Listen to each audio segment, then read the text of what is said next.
Hello friends, today we are going to cover an important topic that is managerial remuneration जो company final account सी एंटर में है. Managerial remuneration is governed by section number 197 and 198 of Companies Act 2013. What is managerial remuneration? Remuneration paid or payable to managerial persons or key managerial persons is called managerial remuneration. तो जो remuneration managerial persons को और key managerial persons को दिया जाता है वो क्या होता है? managerial remuneration होता है. अब एक कंपनी है, इस कंपनी को चला कौन रहा है? मैनेजरल पर्सन्स यानी डायरेक्टर्स. इस कंपनी में पैसा किसका लगा हुआ है? शेयर होल्डर्स का. तो कंट्रोल जब डायरेक्टर्स का है तो ये रेम्यूनरेशन कितनी भी ले सकते हैं जब कंट्रोल इनका ही है, लेकिन पैसा किसका लगा हुआ है? शेयर होल्डर्स का. इसलिए कंपनी एक्ट ने क्या कहा कि हम कुछ लिमिट लगाते हैं. वो लिमिट कैसे है? नेट प्रॉफिट के बेस पे. जितना ज़्यादा प्रॉफिट होगा उतना ही ज़्यादा रेम्यूनरेशन डायरेक्टर्स को मिलेगा. तो डायरेक्टर्स क्या और एफिशिएंटली वर्क करेंगे कंपनी के लिए और कंपनी ग्रो करेगी. मैनेजर पर्सन मतलब whole time director, manager, managing director, CFO, CS etcetera. Non executive director is not a manager person. Non executive directors manager person नहीं होते हैं. ओके, तो हम लिमिट देखते हैं. हमारे एग्जाम में इंपॉर्टेंट वो है लिमिट क्या क्या है. सबसे पहले manager remuneration to all manager person कैसे दी जाएगी. अब क्या है, कंपनी के पास या तो प्रॉफिट होगा या नहीं होगा या फिर इनएडिक्वेट. इस वाले केस में इनएडिक्वेट प्रॉफिट भी कवर हो जाएगा. तो कंपनी के पास प्रॉफिट है तो कैसे देगी, कंपनी के पास प्रॉफिट नहीं है तो कैसे देगी, क्योंकि काम तो किया है पूरे साल. रेम्यूनरेशन तो ऑफ कोर्स बनेगा. तो रेम्यूनरेशन कैसे देगी कंपनी वो देखते हैं. तो जिस कंपनी के पास कंपनी हैविंग प्रॉफिट वो मैनेजर रेम्यूनरेशन कैसे देगी? Based on net profit. Company not having profit और कंपनी हैविंग इनएडिक्वेट प्रॉफिट तो manager remuneration will be paid on effective capital. इसी में इफेक्टिव कैपिटल के बेस पे देगी. आगे देखते हैं आप. तो जो कंपनी नेट प्रॉफिट के बेस पे देगी पहले उसका देखते हैं. कंपनी हैविंग प्रॉफिट, जिस कंपनी के पास प्रॉफिट है वो नेट प्रॉफिट के बेस पे देगी. अब सबसे जो इंपॉर्टेंट लिमिट है वो है कि maximum remuneration 11% of net profit per annum हो सकता है. तो यानी नेट प्रॉफिट का 11%, इससे ज़्यादा ईयरली जो एनुअल पर एनम है ये, तो 11% ऑफ नेट प्रॉफिट इससे ज़्यादा रेम्यूनरेशन नहीं दे सकती.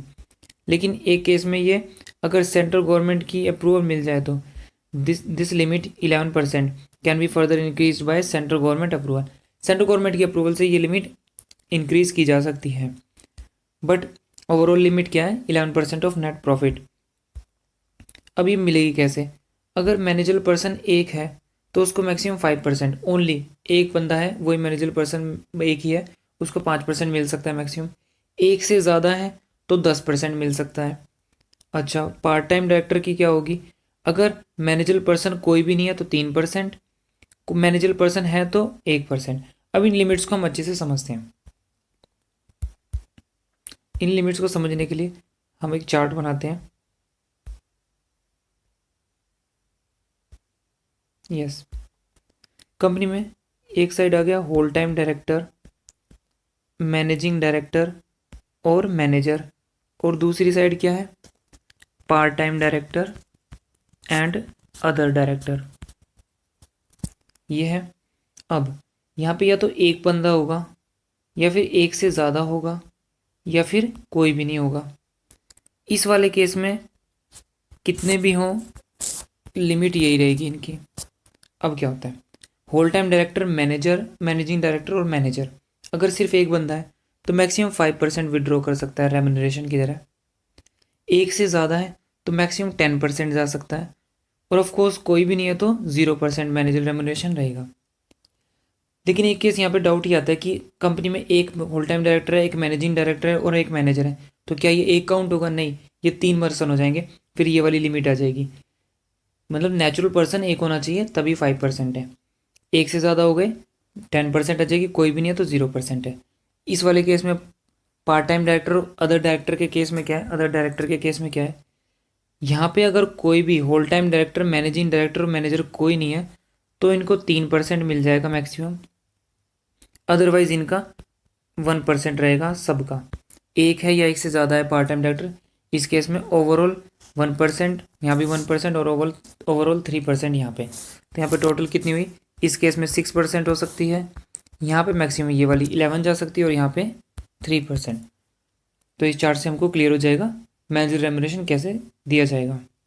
इसके बाद अब हमने नेट प्रॉफिट के बेस पे पढ़ लिया कि नेट प्रॉफिट के बेस पे कैसे दिया जाएगा।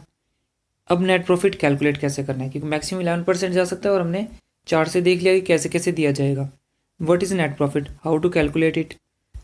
तो नेट प्रॉफिट जो हमें कैलकुलेट करना है वो नेट प्रॉफिट हमारा होना चाहिए before tax, managerial remuneration and appropriation.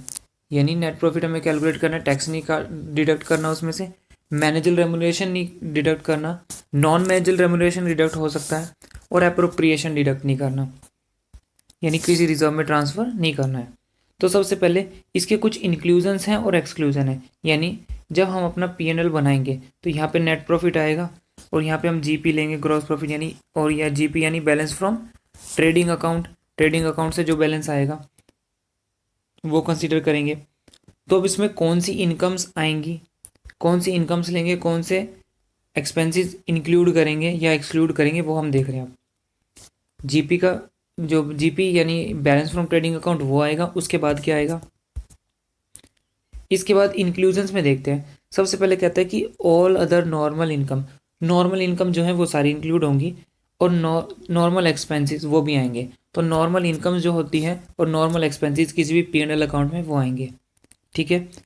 Inclusion एक क्या करना है, जहाँ पे फोकस करना है कि सब्सिडीज़ और bounties received from government, government से अगर कोई सब्सिडी या बाउंटीज मिली है तो उसको इंक्लूड करना है एज इनकम, वो आ जाएगा। डेप्रीसिएशन कोई और डिडक्ट नहीं करना हमें। डेप्रीसिएशन डिडक्ट कौन सा करना है, शेड्यूल 2 यानी सेक्शन 123 वाला, 123 वाला डेप्रीसिएशन डिडक्ट करना है, और कोई भी नहीं करना। डायरेक्टर फी या रेम्यूनरेशन जो नॉन मैनेजल रेम्यूनरेशन है वो डिडक्ट कर सकते हैं। तो क्या क्या इंक्लूजन्स में क्या क्या आएगा, नॉर्मल इनकम, नॉर्मल एक्सपेंस ये तो आएंगे। सब्सिडीज़ और बाउंटीज रिसीव फ्रॉम गवर्नमेंट वो हम इनकम की तरह ट्रीट करेंगे अपनी। डेप्रीसिएशन शेड्यूल 2 यानी सेक्शन 123 वाला लेंगे, वो डिडक्ट करेंगे, और नॉन मैनेजल रेम्यूनरेशन वो डिडक्ट कर सकते हैं हम। अब एक्सक्लूजन्स क्या क्या होंगे, एक्सक्लूजन में क्या है, इनकम कौन कौन सी एक्सक्लूड करनी है।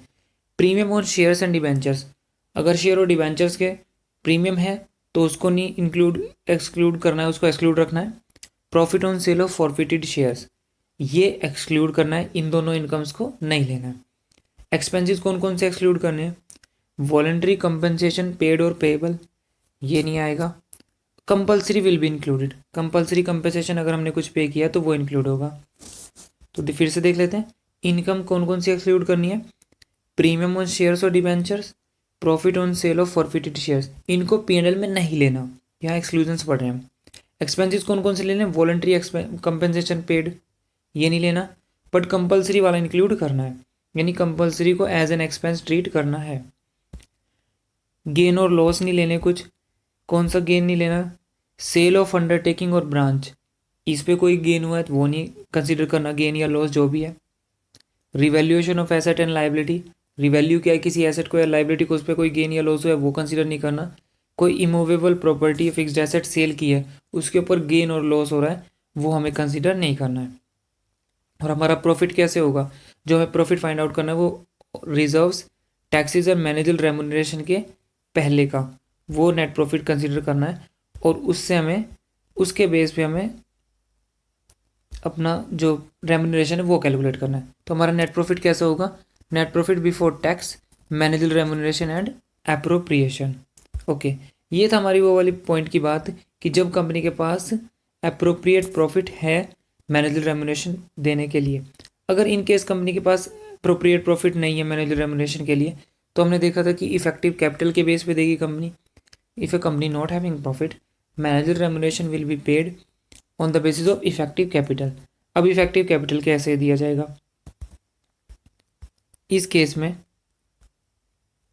Effective capital and managerial remuneration, एक कंपनी जिसकी इफेक्टिव कैपिटल या तो नेगेटिव है, अगर नेगेटिव है या 5 करोड़ से कम है तो वो मैक्सिमम 60 लाख, ये लिमिट पर एनम है, maximum ₹60 lakh, total managerial remuneration 60 lakh पर एनम दे सकती है। 5 करोड़ उससे ज़्यादा but less than 100 crore effective capital है तो 84 लाख पर एनम। 100 करोड़ और more but less than 250 crore तो 120 लाख पर एनम। एंड अगर 250 करोड़ और उससे ज़्यादा है इफेक्टिव कैपिटल तो 120 लाख पर एनम, यानी ईयरली 120 लाख मैनेजर रेम्यूनरेशन जा सकता है, साथ में 0.1% of effective capital over 250 crore. यानी अगर किसी कंपनी की इफेक्टिव कैपिटल 300 करोड़ है तो 250 के ऊपर कितनी हुई, 250 के ऊपर हो गई 50, 50 करोड़ 250 के ऊपर है तो इस 50 का 0.01% भी साथ में जाएगा इफेक्टिव कैपिटल के, और ये मैनेजर रेम्यूनरेशन दे सकते हैं इतना भी। Okay, and these limits can be further increased by 2x by special resolution. यानी इन लिमिट्स को डबल किया जा सकता है अगर स्पेशल रिजोल्यूशन पास करके। अब इफेक्टिव कैपिटल कैसे कैलकुलेट करेंगे वो देखना हमें। तो इफेक्टिव कैपिटल हमें कैसे देखनी है, as per latest audited balance sheet के। ये सारे बैलेंस शीट हमें कैसे देखने हैं, लेटेस्ट ऑडिटेड बैलेंस शीट जो हमारे पास अवेलेबल होगी। तो उसमें क्या लेना है, सबसे पहले पेड अप शेयर कैपिटल लेनी है। पेड अप शेयर कैपिटल आ जाएगी हमारे पास, equity share capital. Paid up preference share capital वो ऐड करना है उसमें, तो equity plus preference paid up share capital ले ली। उसके बाद सिक्योरिटी प्रीमियम अगर है तो उसको भी ऐड कर दो। तो क्या पढ़ा हमने अभी, paid up equity share capital, paid up preference share capital और सिक्योरिटी प्रीमियम है तो वो ऐड कर दो। सारे रिजर्व्स आ जाएंगे लेकिन रिवैल्यूएशन रिजर्व नहीं आएगा, और share application money pending allotment ये नहीं आएगा, शेयर एप्लीकेशन मनी नहीं आएगी। तो equity share capital, preference share capital जो कि पेड अप है, सिक्योरिटी प्रीमियम है आएगा। ऑल रिजर्व्स आएंगे excluding revaluation reserve, excluding share application money ये भी नहीं आएगा। इसके बाद लॉन्ग टर्म लोन्स और डिपॉजिट्स ऐड कर देने, लाइक बैंक लोन, डिबेंचर्स और पब्लिक डिपॉजिट। लेकिन working capital loan, cash credit और ओवरड्राफ्ट ये नहीं आएंगे, इनको नहीं कंसिडर करना ऐड करते टाइम। तो क्या है, paid up equity share capital, paid up preference share capital, security premium, all reserves excluding revaluation reserve, excluding share application money, long term loans और डिपॉजिट आ जाएंगे जैसे bank loan, debentures, public deposit. लेकिन working capital loan और cash credit और overdraft नहीं consider करेंगे।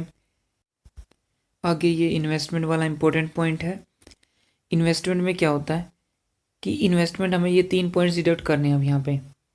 तो investment deduct करनी है, accumulated losses including current year losses ये डिडक्ट करना है, और प्रिलिमिनरी एक्सपेंसेस जो राइट ऑफ नहीं हुए वो डिडक्ट करना है।